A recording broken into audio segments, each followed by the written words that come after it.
18 century में एक तरह का सिस्टम था जहां पे लोगों को एक जगह से दूसरी जगह भेजा जाता था। ये एक तरह से उनकी नौकरी भी थी और मजबूरी। Hello everyone, I am Preeti Shukla and welcome back to Fuqu education.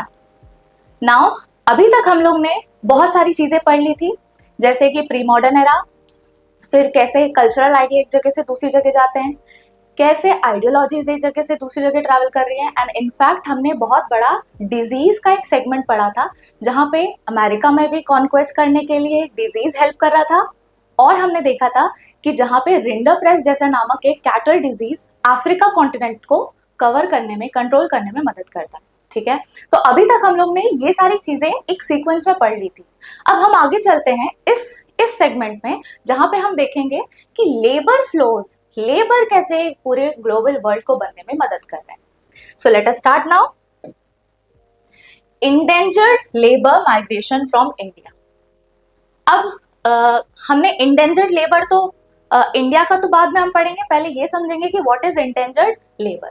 Endangered labour means a bonded labour under contract to work for an employer for a specific amount of time to pay off his passage to new home country. ठीक है, अब ये एक तरह का bonded labour था। Bonded labour मतलब क्या होता है कि जब आप किसी पर्सन को हायर कर रहे हो, किसी पर्सन को किसी काम के लिए जॉब दे रहे हो, लेकिन एक कॉन्ट्रैक्ट के बेसिस पे, तो ये लोग एक कॉन्ट्रैक्ट के बेसिस पे बॉन्ड किए जाते थे। इंडेंजर्ड लेबर समझ रहे हैं हम लोग कि इंडेंजर्ड लेबर होता क्या है। तो ये लोग एक बॉन्डेड लेबर हुआ करते थे जो कि किसी एक कॉन्ट्रैक्ट के तहत किसी एम्प्लॉयर के अंडर काम करने के लिए जाते थे, एंड उसके बाद एक स्पेसिफिक अमाउंट ऑफ टाइम। यहाँ पे ध्यान देना, 4-5 एलिमेंट है इंडेंजर्ड लेबर की डेफिनेशन के लिए। क्या क्या है? पहला, बॉन्डेड यानी कि कॉन्ट्रैक्ट बेसिस पे था, एक स्पेसिफिक पीरियड ऑफ टाइम के लिए होता है, और passage to new home country, मतलब हम अगर इंडेंजर्ड लेबर ले रहे हैं तो हम लोग किसी एक पर्टिकुलर कंट्री में ही नहीं रहेंगे, हम एक जगह से दूसरी जगह काम करने के लिए लोगों को लेके जाएंगे। ठीक है, तो इंडेंजर्ड लेबर का मतलब ये होता है। Now the shows the two sides of nature of 19th century. अब जो ये इंडेंजर्ड लेबर वाला कॉन्सेप्ट आया था, ठीक है, ये कॉन्सेप्ट इसने एक नया पहलू जोड़ दिया था ग्लोबल वर्ल्ड के एरिना में। ठीक है, फॉर एग्जाम्पल 19th सेंचुरी का वर्ल्ड जो था वो टू फेसेटेड हो गया था। कैसा? देखो, टू साइड्स क्या थे। एक तरफ क्या हो रहा था, फास्ट इकोनॉमिक ग्रोथ हो रही थी, हाई इनकम हो रहा था, टेक्नोलॉजिकल एडवांसमेंट्स हो रहे थे। मतलब हमने देखा था लास्ट में कि इकोनॉमी बढ़ रही है, कहीं पे अपन देख रहे हैं कि इकोनॉमिक एग्रीकल्चर प्रोडक्शन बूम कर रहा है, कहीं हम देख रहे हैं इंपोर्ट एक्सपोर्ट बूम हो रहे हैं। ठीक है, फिर इनकम बढ़ रही है, तो लोग गरीब जो भी हैं, ब्रिटिश में याद है, ब्रिटेन में लोग खाना अफोर्ड कर पा रहे, मीट अफोर्ड कर पा रहे, क्योंकि टेक्नोलॉजी आ गई है। याद है, रोल ऑफ टेक्नोलॉजी पढ़ा था हमने, जहां पे हमने देखा था कि रेफ्रिजरेटेड जो वैगन्स थी वो क्या लेके आ रही थी, स्लॉटर्ड एनिमल्स, स्लॉटर्ड कैटल, जो कि ब्रिटिश के लोग अफोर्ड कर पा रहे थे। Now poor to poorest people are getting afford, they started affording the diet, healthy diet. Now अब क्या हो रहा है, हायर इनकम हो रही है और टेक्नोलॉजिकल एडवांसमेंट हो रहा है। तो जहां एक साइड ये सब स्टार्ट हो रहा था, वहां पे ही कहीं दूसरी साइड क्या हो रहा था, 19th सेंचुरी के दो पहलू देख रहे हैं इंडेंजर्ड लेबर की वजह से। क्या? Great misery, poverty for others and coercion in others. ठीक है, अब देखो ये जो साइड हमने देखा, ठीक है, ये जो साइड हम देख रहे हैं हायर इनकम का, टेक्नोलॉजिकल एडवांसमेंट का और फास्टर इकोनॉमिक ग्रोथ का, ये जो साइड है वो हम बेसिकली किसके एंगल से देख रहे हैं, हमारे ब्रिटिश के एंगल से। ठीक है, क्योंकि ये सब जो भी ब्रिटिश या यूरोप के जो यूरोपियंस हैं जो कॉलोनीज बना रहे हैं, ठीक है, तो ये जो कॉलोनीज बना रहे हैं उनके पर्सपेक्टिव से देख रहे हैं, क्योंकि फायदा तो इनका ही हो रहा है, इकोनॉमिक ग्रोथ हो रही है। ठीक है, मतलब इनको ज्यादा रेवेन्यू मिल रहा है, फिर हायर इनकम हो रही है, तो जो कॉलोनीज बना रहे हैं उनके लिए हायर इनकम हो रही है। ठीक है, और टेक्नोलॉजिकल एडवांसमेंट भी किसको फायदा दे रहा है, ब्रिटिशर्स को। हमने देखा, मतलब ये जो यूरोपियन पावर्स है उनके लिए ज्यादा फायदेमंद है। लेकिन वहीं दूसरे वर्ल्ड के दूसरे साइड अगर देखें, तो हम जैसे अफ्रीका में देखें, जैसे हम अमेरिका में देखें, जैसे हम इंडिया में देखें, जो कॉलोनीज है वो लोग क्या कर रही हैं, बहुत बुरी तरह से सफर कर रही है। जैसे कि ग्रेट मिजरी, बहुत हालत खराब है, टॉर्चर है, स्लेवरी है, इंडेंजर्ड लेबर के भी हम आगे समझेंगे कि कितना बुरी तरह से पूरी हालात में लोगों को एक जगह से दूसरी जगह सर्वाइव करना पड़ता था, लेके जाते थे। जैसे सामान होता है हम एक जगह से दूसरी जगह लेके जाते हैं, वैसे ही लोगों को लेके जाया जाता था। ठीक है, नाउ पॉवर्टी फॉर अदर, यहाँ पे हायर इनकम हो रही है यूरोपियन पावर्स के लिए, लेकिन the people, the power, the European power which is exploiting the very regions of other colonies, the people of their colonies are suffering from poverty. ठीक है. Now coercion in others. अब ये जो revenue ये लोग कलेक्ट कर रहे हैं यूरोपियन पावर्स, ठीक है, ये जो अपना हायर इनकम अर्न कर पा रहे हैं, ठीक है, वो कहाँ से अर्न कर पा रहे हैं? जब ये लोग कॉलोनीज में जाते हैं और एक्सट्रैक्ट करते हैं, एक्सप्लॉइट करते हैं, जबरदस्ती कोर्स करते हैं कि भाई तुम मनी दो, तुम पैसे दो, ठीक है. So we see the two side.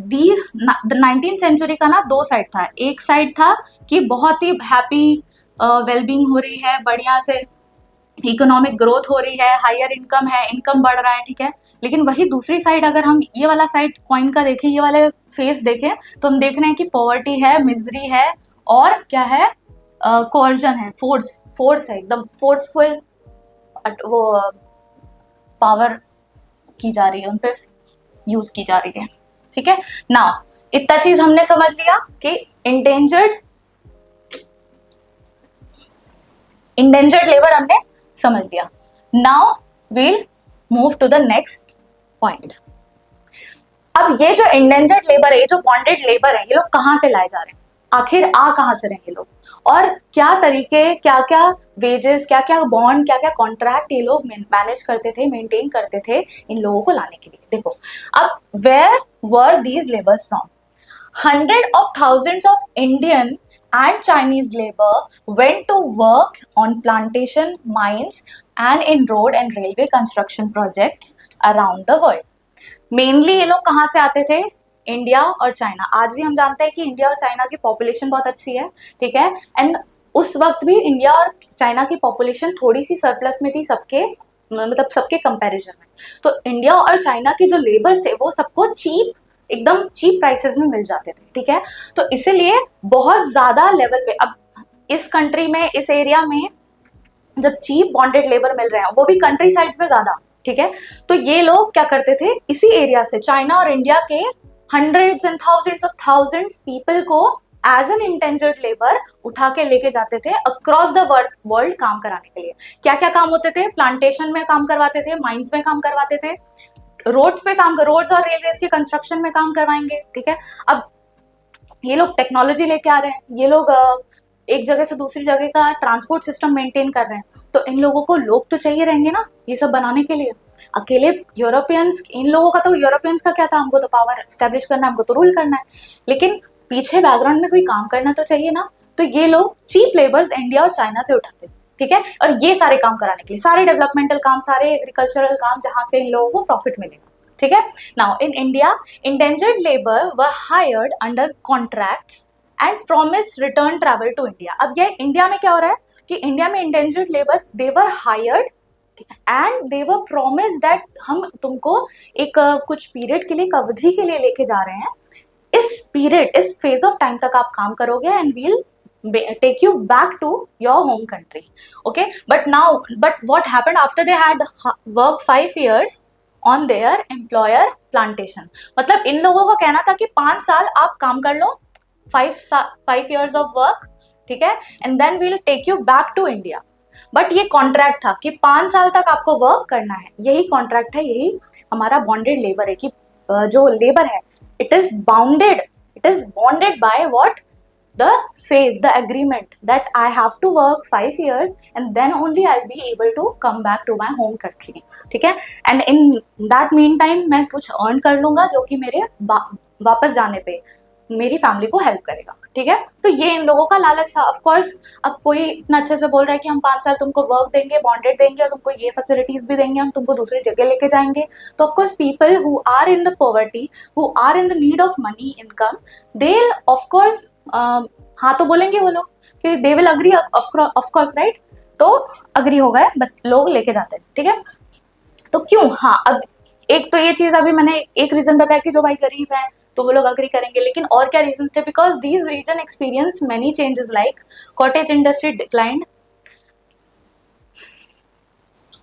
देखो ये रीजन जो है वो बहुत बड़ा चेंज. देखो इंडिया और चाइना में, चाइना को तो खैर इतना ज्यादा कंट्रोल नहीं कर पाए थे British, but we see India that India में, in India, there was a huge control, huge administrative control, and also the economic control over across the region of India by Europeans, ठीक है? And which is why we need to understand that why cottage industries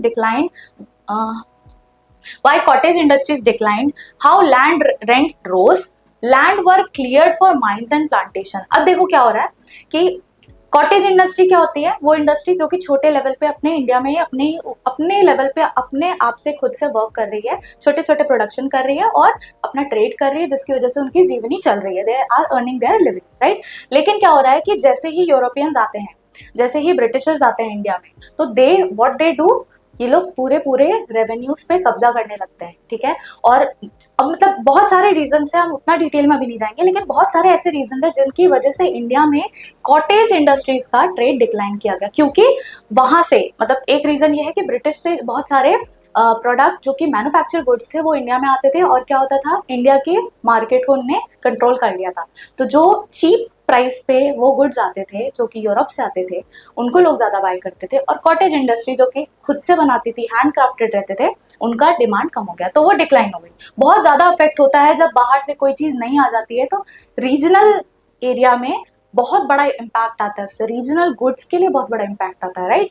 अब of course ये है कि आपको अगर आप एक काफी समय से एक किसी कंपनी ने यहाँ पे अपना दबदबा जमाया हुआ है और आप उसी के प्रोडक्ट लेते हो, लेकिन अगर आपको ऑप्शन मिल जाए कि कोई चीज बाहर से आ रही है जो कि कंपैरेटिवली इससे सस्ती है, तो ऑफकोर्स आप उसके लिए जाओगे, राइट, जो बाहर से आ रहा है। वही हुआ जिसकी वजह से कॉटेज इंडस्ट्री डिक्लाइन करती है। लैंड रेंट रोज, लैंड का जो रेंट है वो बढ़ने लगा। फिर उसके बाद land were cleared for mines and plantation.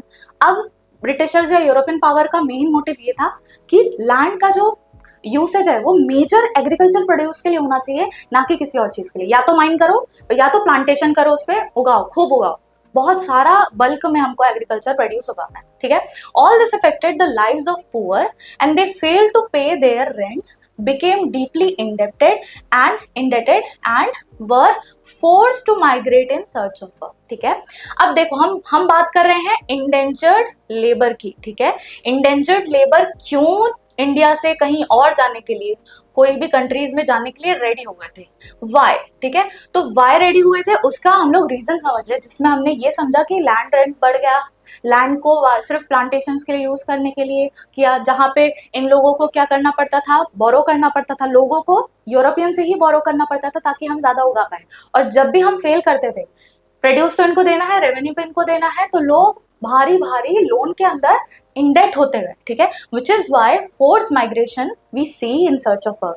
अब क्या हो रहा है कि जब आप देखोगे कि यहाँ पे हमारी हालत खराब हो रही है, एक सर्टेन रीजन में आपकी हालत खराब हो रही है, you are not able to work at your potential और you are not able to earn that much, ठीक है। So you will move from one place to another in search of work, in search of more good opportunity comparative to here, right. तो यहाँ पे यही हुआ, ये लोग ने बोला कि भाई एक काम करते हैं, हम लोग कहीं और चलते हैं जहाँ पे हमको कुछ ज्यादा अमाउंट मिल सकता है, कि ज्यादा अच्छी अपॉर्चुनिटी मिल सकती है, क्योंकि यहाँ तो काम तो हमारा खराब हो गया है, राइट।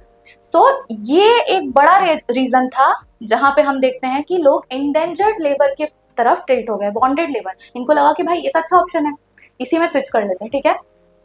तो इतना चीज हमको समझ में आई अभी कि ऐसा क्यों हुआ कि इंडेंजर्ड लेबर क्यों रेडी हुआ। अब ये समझते हैं कि कहाँ से कहाँ लेके जाया करते थे। मेजरली इंडिया और चाइना से लेके जाया करते थे यूरोपियन कॉलोनीज में, जो कि लैटिन अमेरिका में है या अफ्रीका में है या अमेरिका में है, कहीं पे भी अगर यूरोप की कॉलोनी है अदर देन इंडिया, या जो आइलैंड नेशंस हैं जहाँ पे ये लोग कॉलोनी बनाते थे, वहां पे इनको लेके जाते थे। फॉर एग्जाम्पल इंडिया के ईस्टर्न उत्तर प्रदेश, बिहार और तमिलनाडु से बल्क में लोग जाया करते थे, ठीक है। मतलब यूजुअली ये रीजन है जहाँ पे पॉवर्टी बहुत ज्यादा थी, क्योंकि लोग बहुत ज्यादा हैं और लैंड उतनी कम है और एक्सप्लॉयटेशन बहुत ज्यादा है यूरोपियन की वजह से, विच इज वाई इस रीजन से बल्क में लोग indentured as a indentured labour they travelled, right. तो कहाँ पे जाते थे? फ्रॉम ईस्टर्न यूरोप बोल रही हूँ, sorry, eastern Uttar Pradesh, Bihar and Tamil Nadu से जाते थे कैरेबियन आइलैंड्स। कैरेबियन आइलैंड्स कहाँ पे है? Caribbean islands north America, south America के बीच के रीजन को कैरेबियन आइलैंड्स बोलते हैं। तो वो ट्रिनिडेड, गुआना, सुरिनेम, ये सारे आइलैंड्स, ये सारे कंट्री, ये कंट्री है, ये आइलैंड है। तो Mauritius, Fiji, Ceylon and Malay, Ceylon क्या है अपना श्रीलंका और मलय अपना क्या है मलेशिया, राइट। तो मलय पेनिनसुला, मलय एरियाज में फिजी एक एरिया है, आइलैंड कंट्री है माइक्रोनेशिया, उस एरिया में पैसिफिक ओशन वाले रीजन में। तो ये सारे कंट्रीज, ये सारे एरियाज में लेके जाते थे, कंट्रीज तो नहीं थी उस वक्त, ये सारे एरियाज में इन लेबर्स को लेके जाया जाता था, जहाँ पे क्या है लैंड बहुत अबंडेंस में था, और they started growing more and more profit, more and more crops, more and more agricultural products, right। तो इसलिए इस एरिया में लेके जाते थे, क्योंकि ये एरिया बहुत प्रॉस्पेरिटी में था नहीं एक्चुअली, लैंड बहुत ज्यादा है, तो इन लोग ने कॉलोनीज बना ली। अब यहाँ के लोग उतने नहीं है, तो इसलिए दूसरे जगह से लोग लेके आ रहे हैं ताकि भारी मात्रा में लोग हैवी प्रोडक्शन कर सके, ठीक है। तो now we understand next thing, how they were recruited. अभी तक हमने देखा कि व्हाट इज इंटेंडेड लेबर, और ये लोग क्यों आ रहे हैं, क्यों बॉन्डेड उसमें आ रहे हैं, क्यों उतना एग्रीमेंट बना रहे हैं, क्यों, ताकि वो लोग जॉब ले सकें, क्योंकि इन कंट्री डोमेस्टिकली जॉब उतनी अच्छी नहीं है, ठीक है, और ज्यादा कमा नहीं पा रहे। लेकिन अब हम देखेंगे कि हाउ, कैसे कैसे ये लोग रिक्रूट हुआ करते थे। तो कैसे होते थे, recruitment was done by agents, ठीक है, engaged by employers, paid a small commission. अब फॉर एग्जांपल ऐसा होता है कि यूरोपियंस या जो ब्रिटिशर्स हैं, जो कि पावर है British power, they are not directly going to recruit people, right, they have appointed a agent, और जो भी चमचे उनके होते थे, राइट तो वो लोग क्या करते थे कि सर हम आपको ना लोग लाके देंगे, आप हमें इतना % कमीशन दे देना, ठीक है। तो वो जो बीच का ब्रोकर वाला काम करते थे वो ये लोग करते थे, एजेंट्स लोग, ठीक है। तो ये एजेंट्स होते थे जो कि बॉन्डेड लेबर्स को ढूंढते थे कि कौन लोग हैं, कौन ऐसे लोग हैं जिनको काम की तलाश है, they recruit them, then they send it to British, ठीक है, और फिर ब्रिटिश इन लोग से कॉन्ट्रैक्ट करते थे, और फिर ये जो एजेंट्स है वो अपना कमीशन खा लेते थे, ठीक है, they earn their commission, small commission, ज्यादा बड़ा नहीं, ज्यादा बड़ा कहीं देंगे, ठीक है। तो migrants agreed to take up work hoping to escape poverty and operation in their home villages. अब क्या हो रहा है, ये जो माइग्रेंट्स हैं, ये जो इंडेंजर्ड लेबर्स हैं, ये लोग क्यों ये वर्क ले रहे हैं, मैंने अभी बताया पुराने जो रीजंस है वो, और अपनी पॉवर्टीज, जो पॉवर्टी, जो गरीबी है, जिस बहुत ही मिजरी में रह रहे हैं ये लोग, इस मिजरी से निकलने के लिए इन लोग ने ये अपॉर्चुनिटीज को ग्रैब करना सही समझा, ठीक है। तो ये होप, इस होप में, इस आशा में ये लोग जाते थे कि शायद हम अपनी गरीब वाली हालत और जो ऑपरेशन हम लोग, जो मिजरी, जो तनाव, जो परेशानी हम लोग अपने गाँव में झेल रहे हैं, जो हमारा परिवार झेल रहा है, शायद हम उस परेशानी से इन लोगों को बाहर निकाल सकें, और शायद हम खुद भी उस चीज से छुटकारा पा सके। इस उम्मीद में ये लोग ने इंडेंजर्ड लेबर करना शुरू कर दिया, ठीक है। Now provided false information about final destination, modes of travel and the nature of work, living and working condition. अब इनको क्या पता था, इनको मतलब लोगों को, इंडेंजर्ड लेबर जो बनने जा रहे हैं, उन लोगों को क्या ही पता था कि ऐसी कोई जगह है, कहाँ पे जाना है, कितना पैसा मिलेगा। इन और ब्रिटिशर्स पे तो वैसे भी अभी तक नहीं पता था कि भरोसा कर सकते कि नहीं कर सकते, लेकिन फिर भी एक आशा थी, और जहां उम्मीद होता है लोग वहां पे जाना पसंद करते हैं। तो उनको जो आशा थी, उस आशा पे बहुत बुरी तरह से पानी फेरा गया, क्योंकि ब्रिटिशर्स ने क्या किया, ब्रिटिशर्स ने एक्चुअली, ये जो एजेंट्स हैं, ये एजेंट्स क्या करते थे, इन लोगों को बोलते थे आपको यहाँ लेके जाया जाएगा, सब बढ़ा चढ़ा के चीजें बताते थे, जिसकी वजह से लोग कन्विंस हो जाते थे।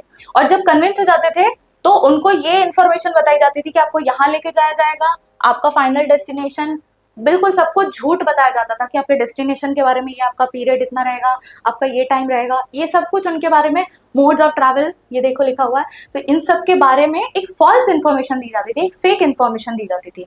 नेचर ऑफ वर्क तक बताया नहीं जाता था, और कंडीशंस क्या होंगी वो नहीं बताएंगे आपको, ये बस ये बता देंगे कि सब रहने खाने पीने का सब काम आपको करने को मिलेगा। अब आपको खुद से अंदाजा लग जाएगी कि हाँ, रहने खाने का जो है वो तो अच्छा रहेगा, घर मिलेगा, गाड़ी मिलेगी, बंगला मिलेगा, राइट। तो वो सब जो चीजें हैं वो ये लोग ने इमेजिन कर ली, but it was all fake, it was all false. Agents even forcibly abducted less willing migrants.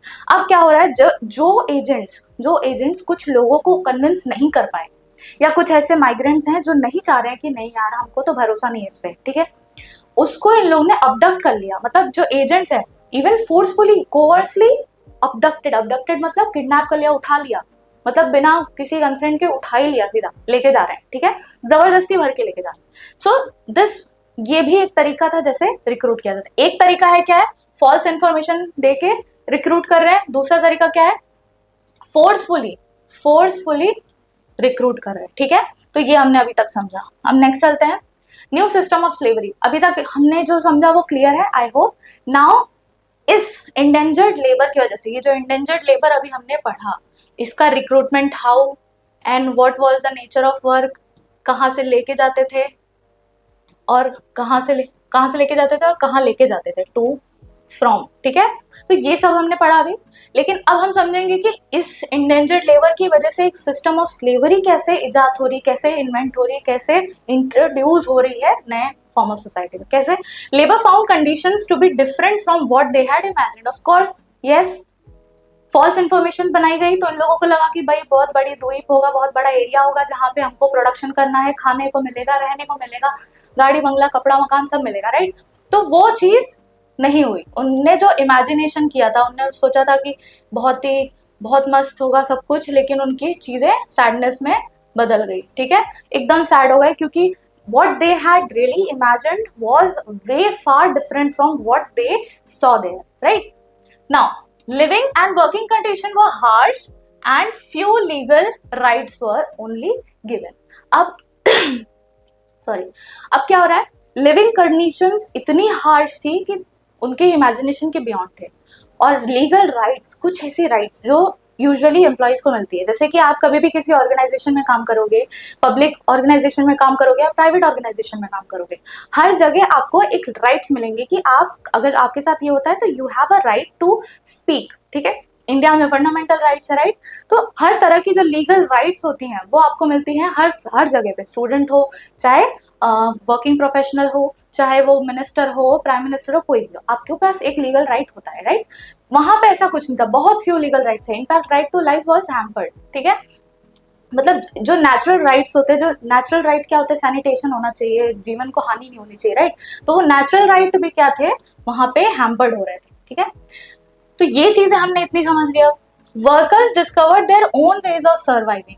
अब देखो, ये जो नया सिस्टम ऑफ स्लेवरी की बात कर रही हूँ ना, वो ये बोल रही हूँ, इसका मतलब ये है कि जब इंडेंजर्ड लेबर को दो तरीके से लिया गया, कैसे, एक आपको फॉल्स इंफॉर्मेशन देके रिक्रूट करे, दूसरा आपको क्या बोल रहे हैं कि जबरदस्ती उठा ले रहे हैं। ठीक है, तो अब जो जबरदस्ती उठाए हैं या फॉल्स रिक्रूटमेंट है, वो दोनों एक प्लेटफॉर्म पे खड़े हैं जहाँ पे लिविंग कंडीशन हार्श है और वर्किंग कंडीशन में कोई लीगल राइट नहीं है।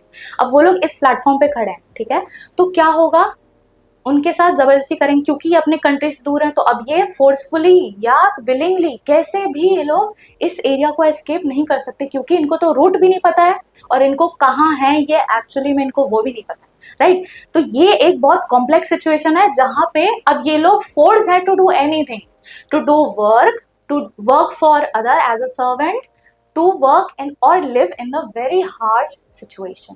Getting it? सो इतना ज्यादा कॉम्प्लेक्सिटी यहाँ पे आ जाती है कि it will ultimately lead to slavery.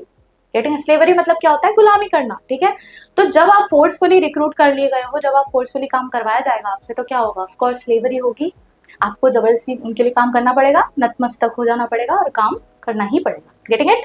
Now workers discover, अब क्या है, जब यहाँ तक आ गए ये लोग, तो अब इनके मन में ये आ गया कि अब तो फंस ही गए हैं, अब there is no way out, right. So अब इन लोगों को क्या करना पड़ेगा, खुद से ही यहाँ पे अडेप्ट करना पड़ेगा सर्वाइवल के लिए। ठीक है, सो अब this was the fight of survival. So escaped into wires through though caught if they face severe punishments.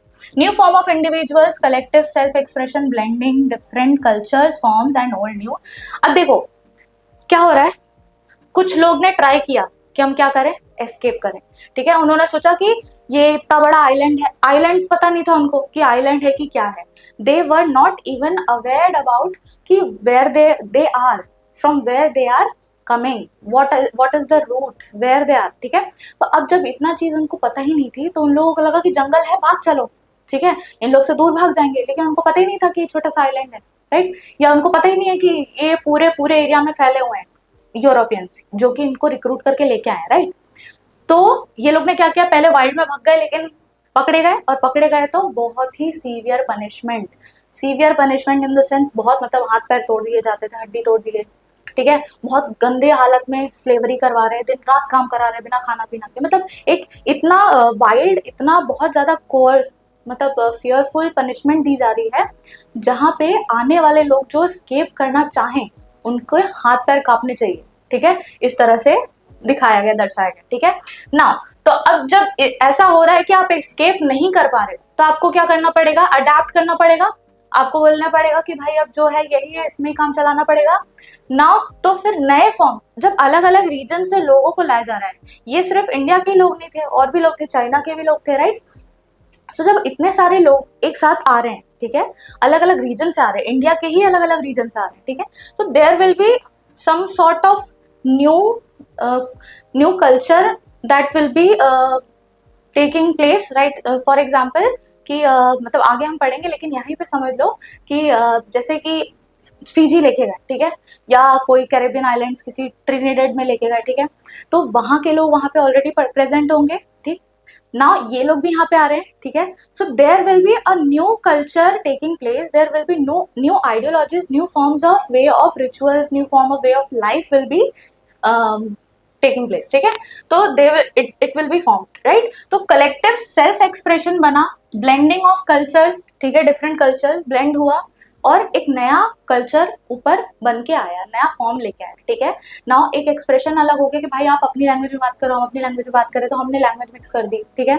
तो ये लोग आपस में, भाई तू मेरा भाई है, मैं तेरा भाई हूँ, ऐसे करके they started promoting fraternity, brotherhood, right. तो ये सारी चीजें यहाँ पे होने लगी, तो ओल्ड और न्यू चीजें एक साथ ब्लेंड होने लगी, getting it. Now cultural integration हुआ। अब ये इंटीग्रेशन आ, यही वर्ड था जो याद नहीं आ रहा था, कल्चरल इंटीग्रेशन। अब कल्चरल इंटीग्रेशन क्या होता है, जब एक जगह से दूसरी जगह कल्चर आते हैं और ब्लेंड हो जाते हैं, ठीक है, और एक नया फॉर्म ऑफ कल्चर जो है वो बनता है, तो उसको हम बोलते हैं कल्चरल इंटीग्रेशन। अब यहाँ पे हमने कुछ टर्म्स लिखे हुए हैं, ये वो टर्म्स हैं जो कि एक ट्रेडिशन को दर्शा रहे हैं, वहां के लोगों के ट्रेडिशन को दर्शा रहे हैं, जो कि इंटीग्रेट होके बना है। For example Hosay, Muharram procession was transform into ritual carnival.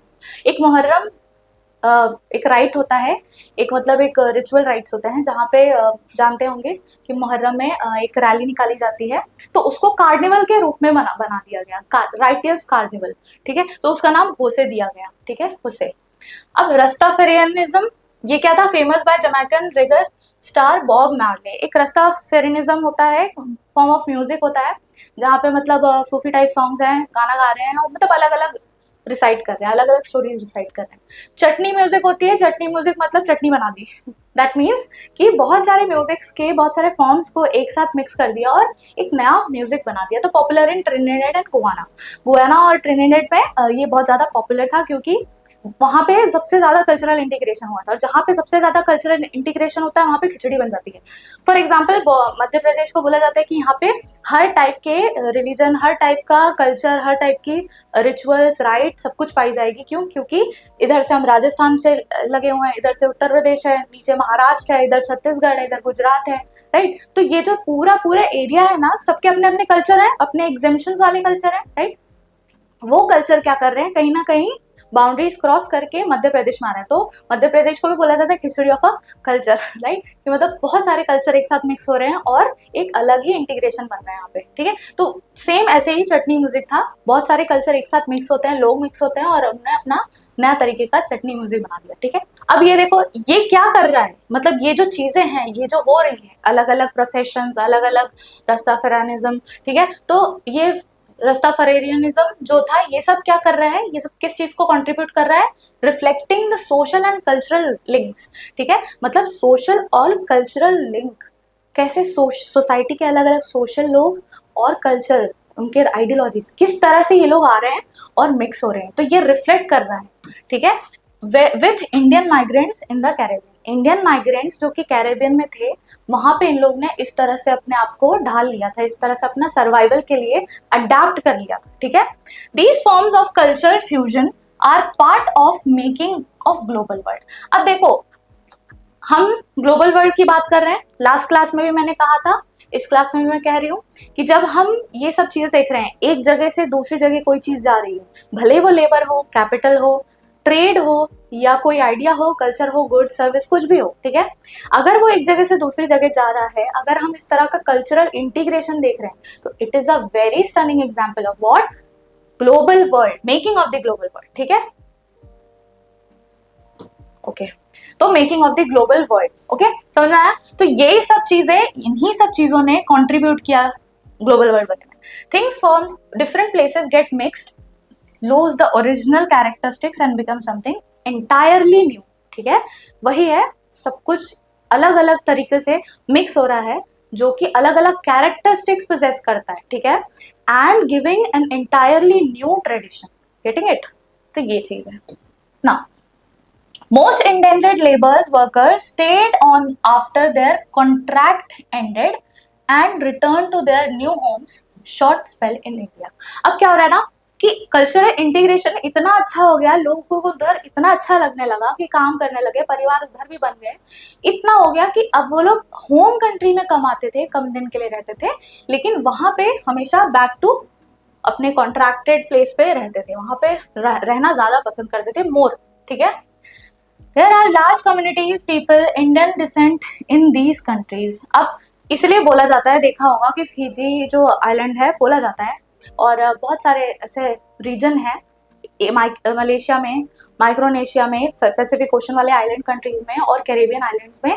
हमने देखा वेस्ट इंडीज का नाम सुना होगा, वेस्ट इंडीज में बहुत सारे ऐसे जो क्रिकेट टीम है उसमें बहुत सारे ऐसे नाम दिखेंगे कि जो आपको ऐसा लगेगा कि यार ये तो इंडियन नेम है, ये कैसे है, क्योंकि वो इंडियन नेम वहां पे लोग पुराने टाइम से जो इंडेंजर्ड बॉन्डेड लेबर गए थे उनकी वजह से ये नाम पड़ा है, ठीक है। तो ये जो इंडियन डिसेंट के लोग हैं वो हम लोग बहुत ज्यादा देखते हैं ऐसे रीजन में, क्यों, क्योंकि ये माइग्रेशन हुआ था, कल्चरल इंटीग्रेशन हुआ था, गेटिंग इट। और माइग्रेशन और कल्चरल इंटीग्रेशन किस चीज का एग्जाम्पल है, cultural integration are example of global world, ठीक है, ये making of the global world के एग्जाम्पल, ठीक है। वे हाँ देखो नायपॉल, ये इन्होंने राइटिंग के अपने राइट एक बुक लिखी थी उन्होंने, उनके लिए इनको नोबेल प्राइज मिला था। ये नायपॉल कहाँ से है, वहीं कैरेबियन आइलैंड से, ठीक है।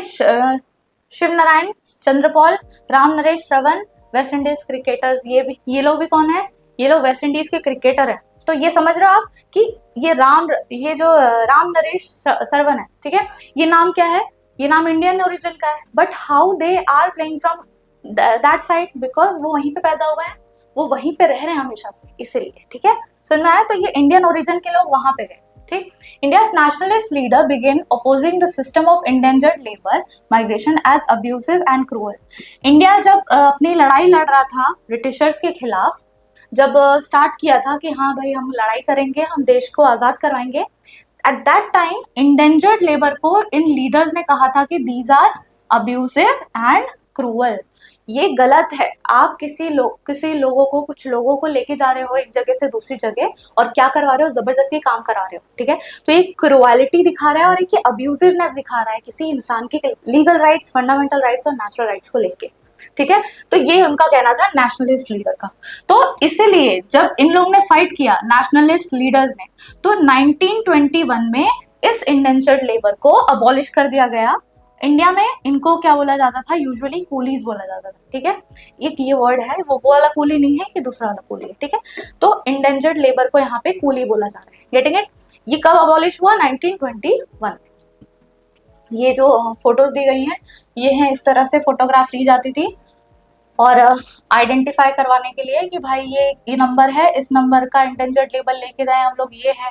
ये अब अगर रिकॉर्ड रखेंगे तो जैसे 7371 है, तो ये वाला नंबर है ट्रिनिडेड में जा रहा है, तो अगर कभी रिकॉर्ड में देखना पड़ा कि ये इंसान है तो कहाँ पे गया, तो वो अपने रिकॉर्ड में देखेंगे कि ये वाला नंबर का इंसान इस आइलैंड में गया, ठीक है। तो लोगों नाम से नहीं, नंबर से, क्योंकि एक नाम सेम होते थे बहुत सारे, इसलिए नंबर्स आइडेंटिफाई करने के लिए दिए जाते थे।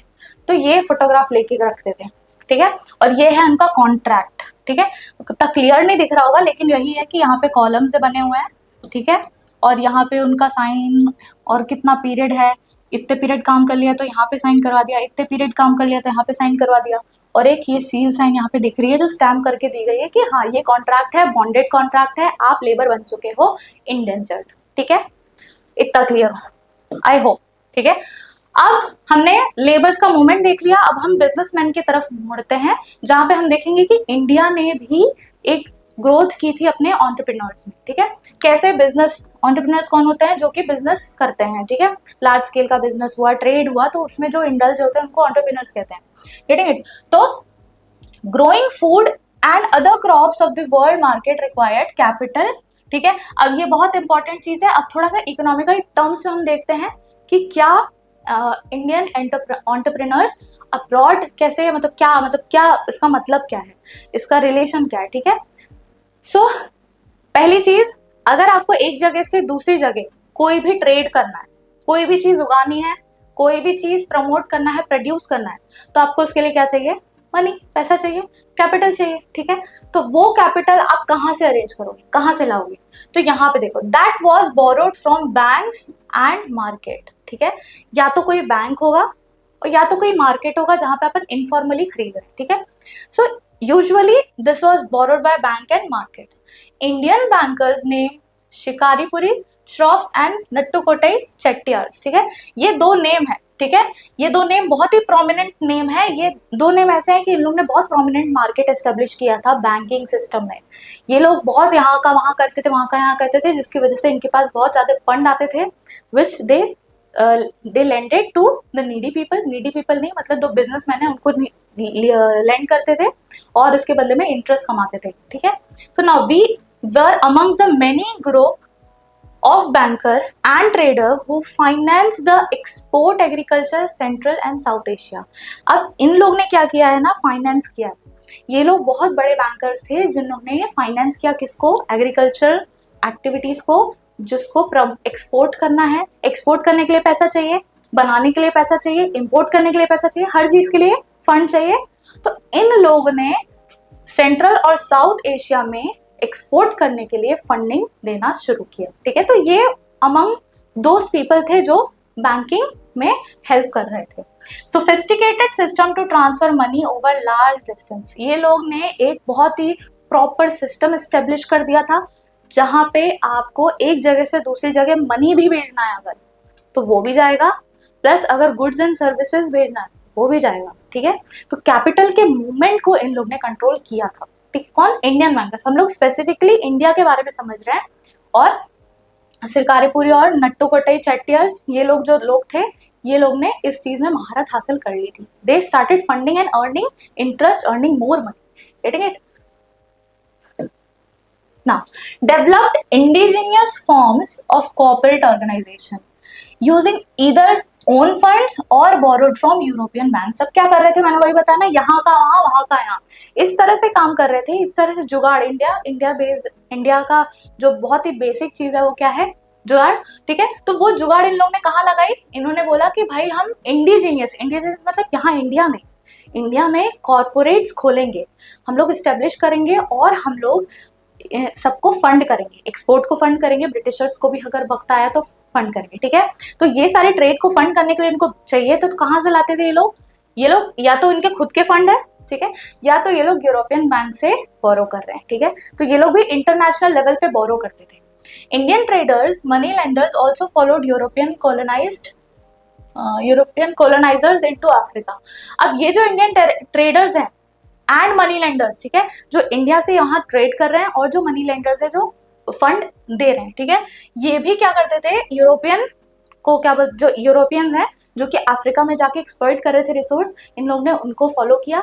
ये लोग भी जाके वहाँ पे ट्रेड का, अपॉर्चुनिटी का, देखो बिजनेसमैन जो होता है ना, वो अपॉर्चुनिटीज को ग्रैब करना चाहता है। अब वो अपॉर्चुनिटीज कहीं पे भी मिले, वो हमेशा उसी फिराक में होता है कि हमें, अपने स्टार्टिंग में पढ़ा था कि बिजनेसमैन, ट्रैवलर्स और ये लोग क्या क्या चीज के लिए आते थे, कुछ लोग नॉलेज के लिए आते थे, बिजनेसमैन किस लिए आ रहा है, अपॉर्चुनिटी के लिए आ रहा है, जो भी ट्रेडर है, राइट। तो ये उसी अपॉर्चुनिटी के लिए इनको फॉलो कर रहे हैं, ठीक है। Establish flourishing emporia at busy ports and world wide selling local and imported curious to tourist, ठीक है। अब ये क्या हो रहा है, जितने भी बिजी पोर्ट है, ठीक है, उसके आसपास इन्होंने अपना एस्टेब्लिशमेंट तो लगाया ही था। क्यों, क्योंकि पोर्ट्स पे अक्सर ट्रेड और मनी का इधर एक्सचेंज होता है, ठीक है, तो वहां पे फंड की जरूरत हमेशा रहती थी। तो ये लोग वहां पे एकदम एकदम स्ट्रैटेजिक लोकेशंस पे इन लोग ने अपने बैंक्स को, अपने एस्टेब्लिशमेंट्स को लगाया था, ताकि ये लोग मोर मनी, मोर इंटरेस्ट, मोर फंड जनरेट कर सके, ठीक है। Now, development of safe and comfortable passenger vessels fostered more safe trade across the sea.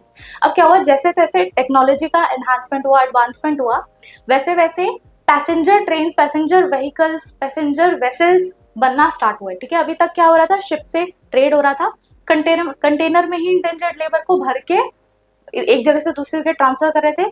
लेकिन जैसे ही वेसल ऐसे आए जहां पे पैसेंजर भी बैठ के जा सकता है, तो एक ट्रेड और फंड का एक जगह से दूसरी जगह जाना और सेफ हो गया, ठीक है। तो ये प्रमोट किया। Okay, Indian trade, colonialism and global system. Historically fine cotton produced in India and वो एक्सपोर्टेड टू यूरोप। इंडिया में हमेशा से कॉटन हमने देखा था सिल्क रूट में, कि कॉटन क्या कर रहा है, एक जगह से दूसरी जगह इंडिया से ट्रेड हो रहा है सिल्क रूट के थ्रू, ठीक है। तो ट्रेडिशनली और हिस्टोरिकली अगर देखें तो India was always into the trade of cotton, ठीक है। But after the industrialisation, British cotton manufactured begin to expand. अब क्या हो रहा है, इंडस्ट्रियलाइजेशन जैसे ही हो रहा है, मशीनरी आ रही है, मशीनरी की वजह से क्या हो रहा है कि बहुत ज्यादा लेवल पे लोग मतलब ब्रिटिशर्स जो बहुत ज्यादा लेवल पे मशीन्स, गुड्स को चीप प्राइसेस पे प्रोड्यूस कर रहे हैं। और इंडिया के जो कॉटन, जो हैंड क्राफ्टेड कॉटन थे, जो हैंडमेड कॉटन थे, जो कि प्रॉपर ट्रेडिशनल प्रोसेस को फॉलो करके बनाए जाते थे, उसकी डिमांड कम हो गई। इंडस्ट्रियलाइजेशन की वजह से ब्रिटिश के कॉटन के मैन्युफैक्चरिंग बढ़ गया। Industrialist pressurised government to restrict cotton imports and protect the local industry.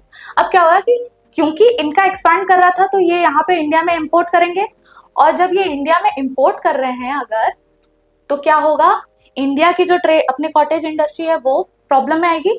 और इसकी वजह से क्या हो रहा है, लोग जो इंडस्ट्रियलिस्ट हैं वो क्या बोल रहे हैं कि आप इंपोर्ट बंद करो, ठीक है, जो आप ब्रिटेन से ला रहे हो या यूरोप से ला रहे हो उसको बंद करो, क्योंकि हमारा डोमेस्टिक इंटरेस्ट कॉम्प्रोमाइज हो रहा है, ठीक है।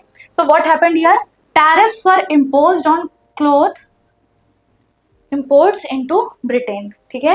अगर टैरिफ क्या होता है, टैरिफ कोई एक ऐसा बैरियर जो मतलब जैसे फॉर एग्जांपल ये है इंडिया, ठीक है, इंडिया में इंपोर्ट हो रहा है, ठीक है, बहुत सारी चीजें इंपोर्ट हो रही है, अभी न्यूज में भी बहुत चल रहा है टैरिफ बैरियर यूएस इंपोज कर रहा है, ठीक है।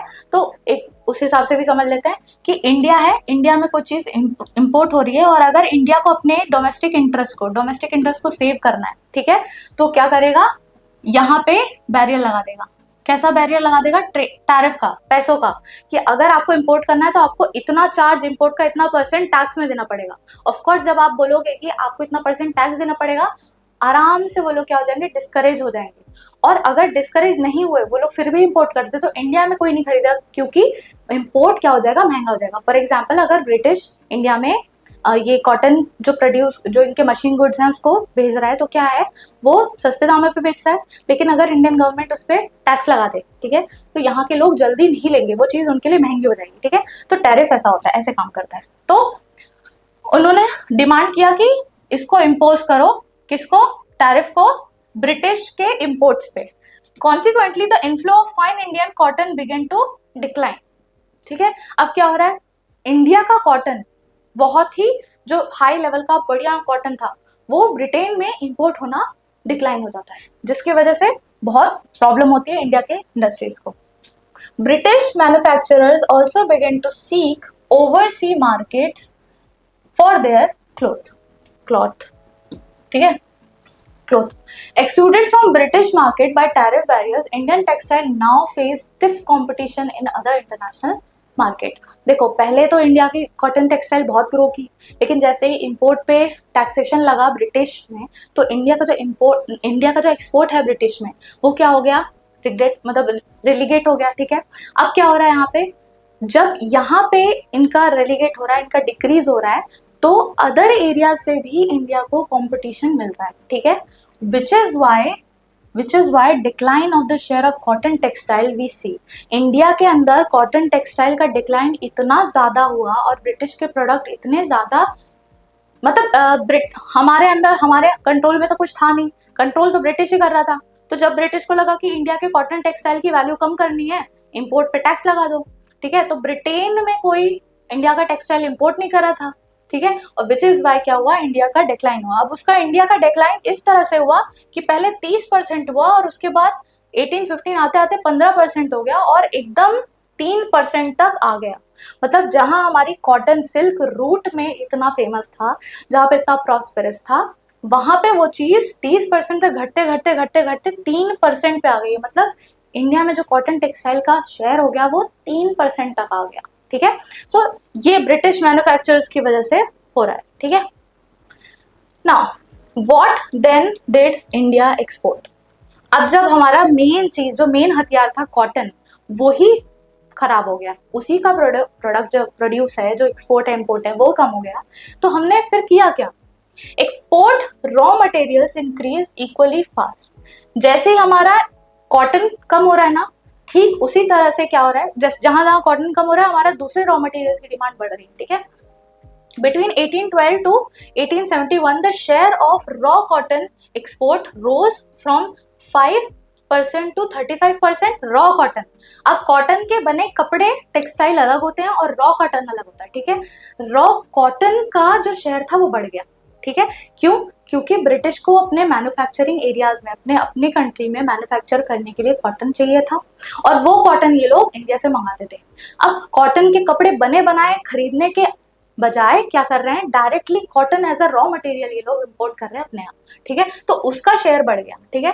Indigo used for dyeing cloth, another import for important export for India. अब क्या हो रहा है, इंडिगो, याद है इंडिगो बन रहा था डाइंग, एक अलग ही कलर जो ब्रिटिश को बहुत पसंद आ गया था कि ये जो ब्लू कलर है ये तो बहुत ही बढ़िया कलर है और ये तो हमारे लिए बहुत ही ज्यादा अच्छा रहेगा, ठीक है। तो ये इंडिगो इतना फेवरेट हो गया था ब्रिटिश के पूरे एरिया में, यूरोप में, कि बहुत ज्यादा इसका ट्रेड होता था।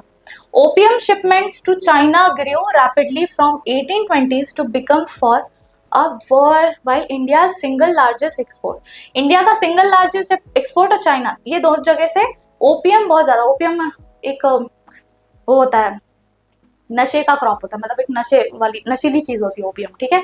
तो उसका क्रॉप करना और उसको भारी मात्रा में एक जगह से दूसरी जगह ट्रेड करना, इंडिया से तो बहुत ज्यादा था, चाइना से भी जाता था, ठीक है। अब with the money earned through this sale, it financed tea and other imports from China। अब क्या हो रहा है कि ये जो चीजें हो रही, ये जो ट्रेड हो रहा है, इस ट्रेड से जो मिला हुआ पैसा है उससे चाइना से टी को इंपोर्ट किया जा रहा है, ठीक है। मतलब टी बताया था चाइना से आया, ठीक है। तो वो टी और अदर इंपॉर्टेंट जो प्लांटेशन बेवरेजेस क्रॉप है या इंपोर्ट है, वो सबको इंपोर्ट किया जा रहा है इन्हीं पैसों को यूज करके। British manufacturers flooded Indian market. अब जो ब्रिटिश के यहाँ से रॉ मटेरियल लेके जा रहे हैं तो वहाँ वो लोग चीप तरह से बहुत बढ़िया प्रोडक्शन कर रहे हैं, हैवी प्रोडक्शन कर रहे हैं, ठीक है। और यही प्रोडक्शन क्या हो रहा है, आगे हेल्प कर रहा है ब्रिटिश को इंडिया में मार्केट एक्सपैंड करने में, ठीक है। इंडिया के लोग ज्यादा थे, इंडिया में इन लोग ने एक्सपोर्ट किया और क्या किया, पूरे मार्केट में इंडियन प्रोडक्ट, ब्रिटिश प्रोडक्ट फैल गए, आग की तरह फैल गए, right. In fact we see the क्या बोलते हैं, production, the clothes, the textile which is produced by British, we even wear today, right? So food grains and raw materials export from India to Britain and the rest of the world increased, ठीक है। जो भी food grain agriculture product है, ठीक है। फिर अगर raw material देखें हम लोग, तो जो कॉटन रॉ मटेरियल है, जो इंडिगो है, ठीक है, दीज आर मतलब इतना ज्यादा हैवीली अमाउंट में प्रोडक्शन हो रहा है, इंक्रीज हो रहा है, ठीक है। प्लस एक जगह से दूसरी जगह पूरे वर्ल्ड में, इंडिया से पूरे वर्ल्ड में क्या हो रहा है, ये ट्रैवल कर रहा है, तो उस चीज का इंक्रीज हो गया। मतलब ये जो यहाँ से वहां जाने का पूरा प्रोसेस है, यहाँ जो प्रोडक्शन हो रहा है वो इतने तेजी से बढ़ा, इतने ज्यादा इंक्रीज हुआ कि पूरे वर्ल्ड को कवर करने लगा, ठीक है। Value of British export to India was much higher than the value of British imports from India, ठीक है। तो ब्रिटिश को हम जितना भेज रहे हैं वो ज्यादा है और ब्रिटिश से जितना हम इम्पोर्ट कर रहे हैं वो काफी कम है, ठीक है। ये चीज समझने की है कि इंडिया से जो हम ब्रिटिश को भेज रहे हैं वो ज्यादा है, लेकिन ब्रिटिश से जो इंडिया में आ रहा है वो कम है। सॉरी उल्टा बोल दिया, हाँ नहीं सही है, ठीक है ना। Britain had trade surplus with India. अब उनका तो ट्रेड सरप्लस होगा ही ना। अब जब इंडिया से वो लोग बहुत कम ले रहे हैं, बहुत कम इंपोर्ट कर रहे हैं, लेकिन वहां से ज्यादा एक्सपोर्ट कर रहे हैं, ठीक है, तो उनका तो ट्रेड सरप्लस ही होगा। वो लोग तो बहुत ज्यादा यहाँ से रॉ मटेरियल खरीद रहे हैं, बना रहे हैं और बेच रहे हैं, इंडिया को ही बेच रहे हैं, यहीं का सामान यहीं को वापस बेच रहे हैं, लेकिन हाई प्राइसेस पे, तो ट्रेड सरप्लस होगा, ट्रेड में प्रॉफिट होगा। ट्रेड सरप्लस मतलब प्रॉफिट, मतलब जितना वो एक्सपोर्ट कर रहे हैं वो ज्यादा है इम्पोर्ट से, ठीक है। इम्पोर्ट, ऐसा कह सकते हैं कि import is less than export, और जब भी इम्पोर्ट कम होता है एक्सपोर्ट ज्यादा होता है, एक कंट्री हमेशा प्रॉफिट में होती है, सरप्लस में होती है। तो multilateral settlement system works, it allows one country deficit with another country. अब क्या हो रहा है कि एक कंट्री जस्ट जहां की ब्रिटिश अपना प्रॉफिट कमाने के लिए एक्सपोर्ट बढ़ा रहा है, ठीक है, तो मल्टीलैटरल सेटलमेंट सिस्टम इसी को कहते हैं जहां पे एक कंट्री अपना प्रॉफिट करती है दूसरे कंट्री के इकोनॉमिक डेवलपमेंट के टर्म्स पे, उसके प्रॉस्पेरिटी पे। मतलब फॉर एग्जांपल ऐसा लेते हैं कि इंडिया का ग्रोथ के कॉम्प्रोमाइज करने पे ब्रिटिश का इंक्रीज हो रहा है प्रोडक्शन, ब्रिटिश की इकोनॉमिक ग्रोथ हो रही है कॉम्प्रोमाइजिंग द इंडियन इकोनॉमी, ठीक है। तो ये चीज हुई, इसी को मल्टीलैटरल सेटलमेंट कहते हैं। Now India played a crucial role in late 19th century world economy by helping Britain to balance its deficit. अभी देखा हमने कि ब्रिटेन अगर ट्रेड सरप्लस बना पा रहा है तो वो किस लिए बना पा रहा है, क्योंकि इंडिया ने एक हेल्पिंग हैंड दिया। अगर इंडिया ने रॉ मटेरियल नहीं दिया होता और इंडिया ने कंज्यूमर मार्केट नहीं दिया होता ब्रिटिश को, तो वो would they be able to expand like they did? No, clearly no, ठीक है। तो India played a very crucial role, ठीक है, इंडिया का कंज्यूमर मार्केट ने क्रूशियल रोल प्ले किया। India also help play so called home charges. Home charges क्या है कि जो भी कॉलोनी रहती थी, जो भी ब्रिटिश के चार्जेस रहते थे, जो फीस थी, ड्यूज थे, वो इंडिया ही पे कर रहा था, ठीक है। जहाँ पे उनको वॉर है, लड़ रहे हैं, कुछ काम कर रहे हैं, लड़ रहे हैं, कॉलोनीज बना रहे हैं, एक जगह से दूसरी जगह जो भी खर्चा कर रहे हैं, वो सब सारा खर्चा सब कुछ as a home charge India ही हेल्प कर रही है पे करने में, ठीक है। That included private remittance, home officials, traders, interest payment, India's external debts and pension of British officials in India। हाँ, फॉर एग्जाम्पल होम चार्ज का ये है कि क्या हो रहा है, ब्रिटिश क्या बोलते हैं, ऑफिशियल्स जो यहाँ पे काम कर रहे हैं इंडिया में, जो ब्रिटिश ऑफिशियल्स हैं वो क्या कर रहे हैं, यहाँ पे काम कर रहे हैं, तो उनको सैलरी कौन देगा, इंडिया के पैसे से ही देंगे ना। इंडिया के पैसे से ही ट्रेड कर रहे हैं, इंडिया के पैसे से ही इंटरेस्ट पेमेंट कर रहे हैं जहां से वो लोग लोन लेते थे, ठीक है। सब कुछ इंडिया के पैसे से हो रहा है, इसलिए India is playing a very very important role in helping Britain to expand, ठीक है ना। तो यहां तक हम लोग ने अभी समझ लिया है कि ग्लोबल वर्ल्ड लेबर मूवमेंट की वजह से कैसे बना। लेबर मूवमेंट हमने अभी समझ लिया कि इंटेंजर्ड लेबर हो रहा है, यहाँ से वहां एक्सपैंड कर रहे हैं, प्लांटेशन कर रहे हैं, एग्रीकल्चर कर रहे हैं, लोगों को कॉन्ट्रैक्ट बेसिस पे लेके जा रहे हैं, ठीक है। फिर हमने मूवमेंट ऑफ कैपिटल भी समझा कि ऑन्टरप्रेन्योर्स, इंडियन ऑन्टरप्रेन्योर्स और ब्रिटिश के ऑन्टरप्रेन्योर्स सब लोग कैसे किस एक सोफिस्टिकेटेड सिस्टम में एक जगह से दूसरी जगह फंड को ट्रांसफर कर रहे हैं सेफली, ठीक है। फिर हमने ये भी समझा कि कैसे इंडियन इकोनॉमी ने ब्रिटिश इकोनॉमी को एक्सपैंड करने में मदद किया, ठीक है। तो यहाँ हम लोग इस पूरे टॉपिक को एंड करते हैं, और उसी के साथ मैं ये कहना चाहूंगी कि इंटेंजर्ड लेबर ने दुनिया को काफी हिस्सों पे कनेक्ट किया, काफी एरिया यहाँ पे कनेक्ट हुए, लेकिन बहुत ज्यादा एक्सप्लॉयटेशन के साथ। लेकिन ये एक ग्लोबल वर्ल्ड बनने के लिए इंपॉर्टेंट कड़ी रही। Thank you. अगर आपको ये लेक्चर समझ में आया, अगर ये आपको पसंद आया और इसे आपको और डिटेल में पढ़ना है, तो फ्यूकी एजुकेशन ऐप को डाउनलोड करें, इस लेक्चर को लाइक करें, सब्सक्राइब करें और शेयर करें। Thank you.